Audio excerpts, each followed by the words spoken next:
আমি একটা রিলেশনশিপে আছি হারাম, আমার একটা বয়ফ্রেন্ড আছে, আমার একটা গার্লফ্রেন্ড আছে,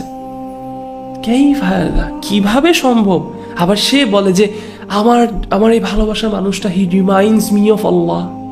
হাউ ইজ দিস পসিবল ইয়া ইখওয়ান ইয়া আখাওয়াত? আমার কাছে এরকম অনেক কেসেস আসে যে আমি ওকে অনেক ভালোবাসি, কেন? কারণ ও আমাকে তো আল্লাহর কথা মনে করায়।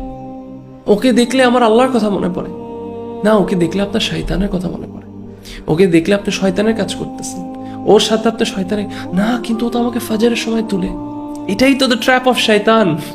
শয়তানি কাজ করাচ্ছে আপনাকে দ্বীনের সুন্দর নাম দিয়ে।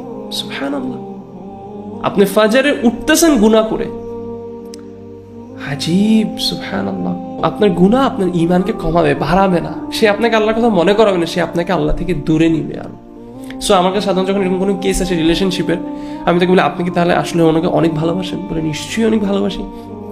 তাই বলি তাহলে আপনি নিশ্চয়ই চান যে তিনি জান্নাতে যাক, তিনি কখনো জাহান্নামে না যাক? তিনি বলে জি অফকোর্স, আমি সবসময় চাই যে সে জান্নাতে যাক, শুধু জান্নাত না, জান্নাতুল ফেরদৌসে যাক। বললাম নাম, তাহলে সেই কাজটা করেন যেটাতে আল্লাহ তার উপর সন্তুষ্ট হবে। আপনি তার জাহান্নামে পুরো একটা কারণ হয়ে দাঁড়াচ্ছেন।